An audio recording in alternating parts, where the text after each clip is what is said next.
And you have some things to say about CBD and men's mental health. Talk to it, or men's health physically, I should say. Talk to us. What Yeah, should we know about it this? is. June Yep. is Men's Health Month.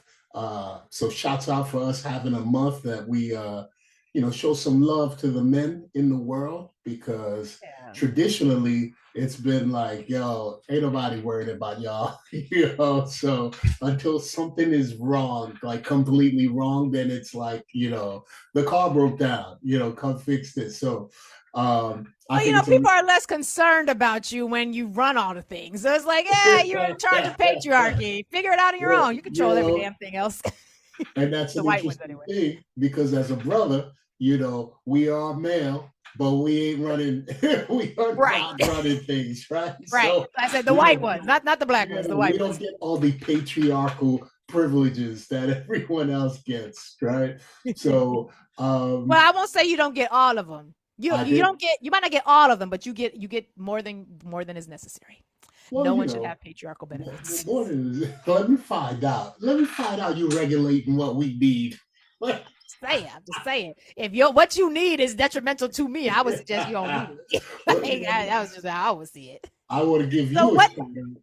I do want to give you, before we start, I got a couple of shout outs I want to give, if that's okay with Okay, you. All right. So sure. I do want to give you a shout out. You got Like that. The Delta Crimson looking great. I got my purple Thank on. you. So shouts out to Omega Psi Phi Delta Sigma Theta. Shout We out, got our shout out. conclave coming up in a couple of weeks. So shouts Oh, out to the that's bras. right. Um, and I want to give a shout out to the crowd. Real talk, no lie.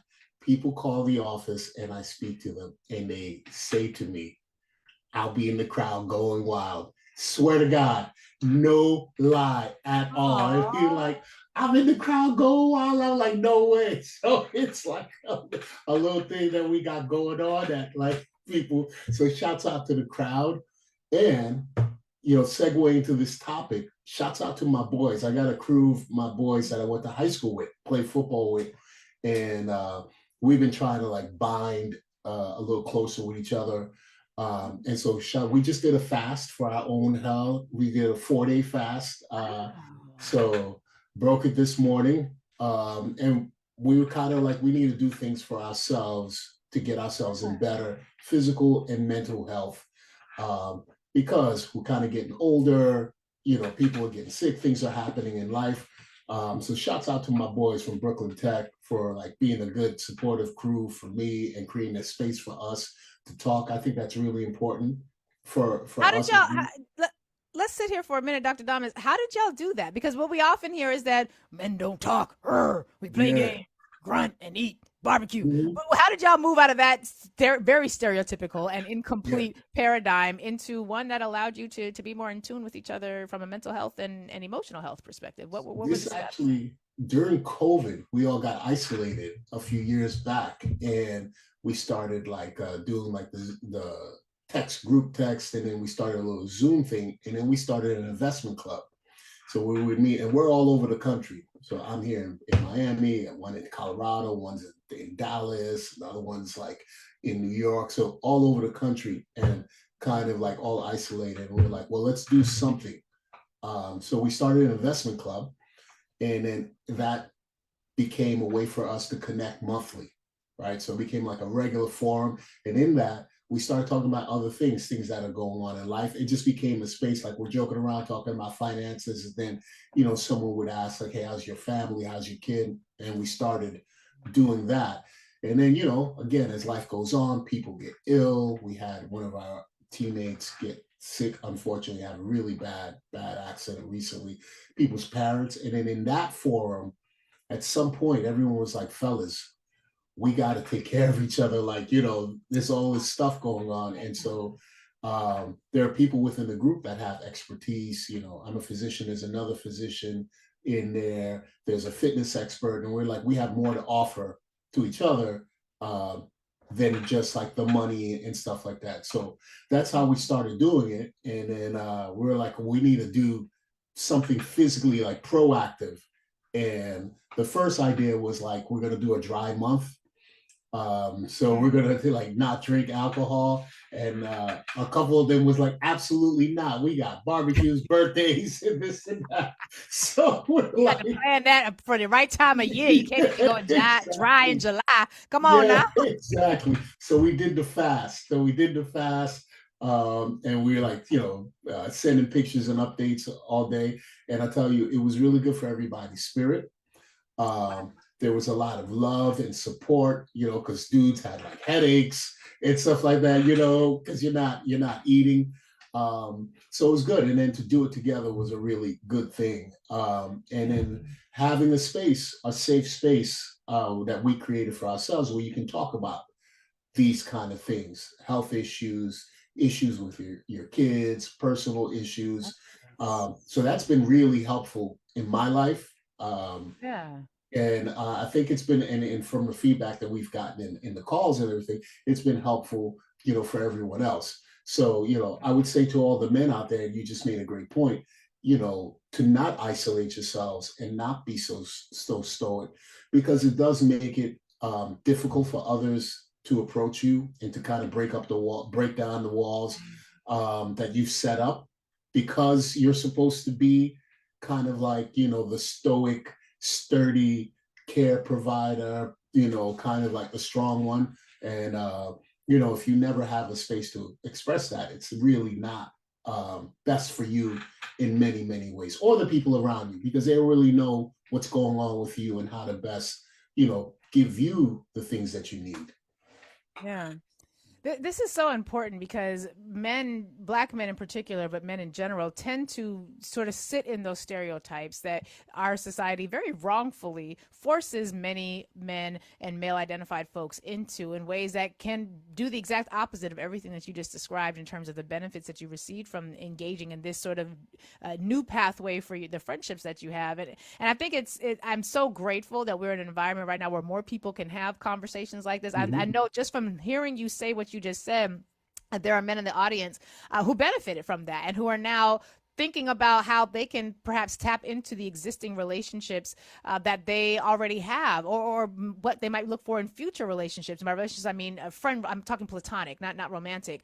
That Mm-hmm. agape sort of love, if you will. And so, just you saying that, I know is liberatory for people who are listening in the audience. And I just want to say thank you to you for and give you some shouts, some props Cool.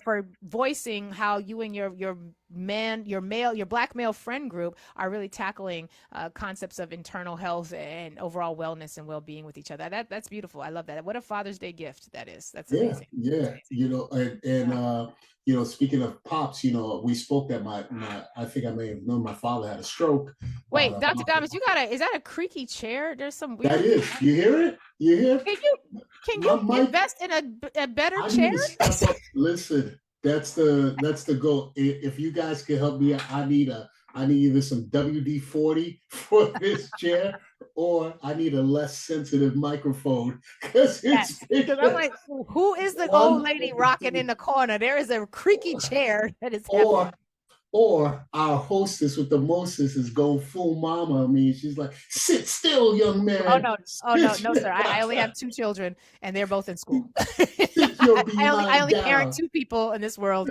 and then they are both under the age of Stop 17. fiddling around like that, okay? Would you just But sit? you do need to stop making all that damn noise because we can't hear. All right, so let's get to CBD and men's health. Talk to us. You always do such a great job of breaking down how CBD can help us navigate these conditions. Talk to us about what you've seen CBD, how it's been able to benefit the patients that you serve who tend to identify as men. Yeah. So really interesting thing. A lot of times when we do these discussions, right, I make it a point of myself to kind of contextualize what we're talking about and why it's important. So in this particular vein, we're talking about men's health and some things that we know are particular to men, and other things where we kind of know societally this is something that impacts us, but it impacts men differently. So the first one, we always talk about how CBD or cannabis can help people with anxiety, right? So it's a big thing. Right. We use CBD. CBD doesn't get you high. It helps you chill out, but it doesn't affect your cognitive abilities or your Right. ability to function properly the same way THC does, right? So whereas THC can have the effect of chilling you out sometimes, it can also increase your anxiety, right? So you use the wrong strain or the wrong type or too much THC, it can make your mind kind of go off the deep end, whereas CBD doesn't have that. And in the context of anxiety as a whole, we've never really discussed the differentiation between how anxiety affects men and how it affects women. Because mostly when we discuss anxiety, we discuss it in a general population kind of thing, or how you feel anxiety, for example, and how you express it. So in medicine, there are some things that express themselves differently in the male population and the female population. Heart attacks, for example, or myocardial ischemia, right? So, the chest pain, the substernal pain, the pain radiating to the arm presents differently in women than it does in men, right? So we have to understand that the concept of pain, for example, is expressed differently in men and then in women. And then same thing happens in anxiety. So anxiety impacts everyone specifically. So not just men and women, but both men and women. But the issue is how men perceive the anxiety and how they express the anxiety and how they treat themselves with the anxiety. For example, going back to the talk that we had, the little discussion we had earlier about the patriarchy, right? And so in the context of that structure, the understanding and the way that men approach anxiety is when I have a problem and I need to fix it, right? So this is my job. I'm out of control. There are things going on in my life that are out of control. And now I'm the problem solver and I have to fix it. And in that, there is no room for yourself to acknowledge your own personal feelings or what you may be feeling. So you exacerbate that by looking for solutions and trying to solve the problem. And then there's a point where you can't solve the problem, right? So now you can't solve the problem, which then exacerbates that. And in that, you kind of end up in this kind of cycle of feeling powerless, helpless, and it diminishes or decreases, your self-belief, right? So you feel worse about yourself and you've never had the opportunity to delve any deeper into, for example, why do you have these problems? Why are these problems important on your list, right? How about your problem solving techniques? And then on top of that, it's acknowledging that some of the physical signs that you may have may be related to anxiety as opposed to something else. The rapid heartbeat, the chest pain, Right. all these things, sometimes even panic attacks, right? So it's like, you might find a guy who's like, man, I remember when I first had anxiety, swear to God, when I first went through it, I had no idea what it was. Real talk. I was like, yo, son, I feel mad nervous. I don't even know why. I'm not a nervous dude, right? So it's not even like me. I'm like, yo, why am I mad nervous? Like I'm walking into these rooms and like, this is not like me. Never even thinking to myself, like, hey, there's a root cause of this. And I would say speaking from a personal point of view, that became the thing, the focus for me. Yo, why am I mad nervous right now? I need to solve this, right? Like I need to solve this problem, right? Why is my chest beating fast? I need to solve this problem. So I went to seek medical care. Like eventually I was like, yo, my chest is beating fast all the time. There's something wrong with me. There's literally something physically wrong with me. So I went through a whole battery test, did all this stuff, and they were like, nah, son, you're fine, right? And I'm like, there is something wrong with me. I'm telling you, never ever once acknowledging the fact that or even contemplating to myself that there's something else behind this. And so for men, when we are presented with situations that we can't understand, we can't process, we're oftentimes focused on finding the solution as opposed to dealing with the root cause of it. Yeah. And I guess if you're constantly in gotta solve the problem mode, not Yeah. only are you hunting for solutions, but as you said, you're ignoring the very genesis of your emotional well being. You're ignoring the very thing that if you sit in the discomfort little while, maybe there are no solutions to some of these Hmm. things, but if we allow ourselves the emotional space to sort of sit in that discomfort as opposed to instantly jumping into problem solving mode, we might be better off as a society. But as a society, we train ourselves to do the exact opposite, to figure it out, solve the solution. You got hustle culture, hustle hard. Yeah. Yeah. And that to me feels like a real disservice, particularly to men. It must be so incredibly taxing on the mental health and the social, emotional, spiritual health to not be able to fully sit in the panoply of emotions that you have been gifted as a human being. And as a society, I feel like we owe, on this point, we owe men a real apology about how we construct, and I'm saying we collectively, how we construct manhood, because it is so very limiting, and that ends up harming not just men, but it ends up harming the entire community. Correct. And then the inability to understand what these things are and how to deal with them results in manifestations of that, which in Hmm. society or your loved one's family, they will say, well, something's wrong with this dude. He's kind of flipping out. He's bugging out. Some of the things that, men will demonstrate when they are suffering from anxiety: anger, irritability, Hmm. stoicism, so shutting down. So it's kind of like, man, uh, I'm not even gonna mess with the dude because he got a bad attitude right now, or like he'll flip his lid right now, right? So he's wilding out, not understanding that he himself has a situation where he can't handle, and he himself doesn't understand that he has a situation. So it kind of creates a mess all around. You can't find a space where the actual solution that you're looking for can be found. And so, I always talk about all these ways that we can deal with it. Today I just stuck with the CBD stuff because we have a lot of articles. We've written some articles specifically about anxiety, about Right. meditation, about holistic practices. When we look at CBD, there are actually tons of studies that show that CBD is as effective without the side effects that we'll get from our typical anxiety medications, right? So Right. we're looking at the typical anxiety stuff, or our benzodiazepines, our Ativan, our Xanax, right?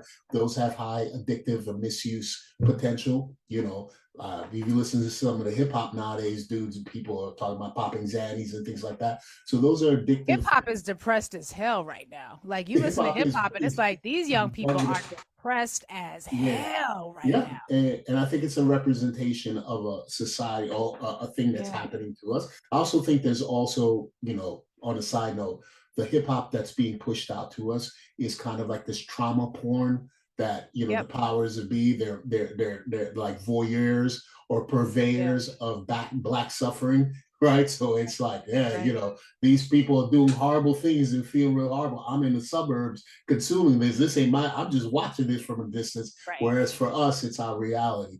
And so, looking to CBD, I like CBD more than THC for anxiety because of its good therapeutic window. It doesn't get you high. It doesn't, give you a risk for overdose. It doesn't give you a risk for addiction. It doesn't give you a risk for misuse. It's a very good way to start managing some of these things, getting a little help, which is not like a hammer that the pharmaceuticals. I always say that every problem doesn't require a hammer, right? And so the That's right. CBD That's is a right. little finer tuning kind of option for people who are dealing with anxiety, men in particular. And then it allows you to start working towards a root and figuring out what the actual cause, as opposed to looking for solutions to other things.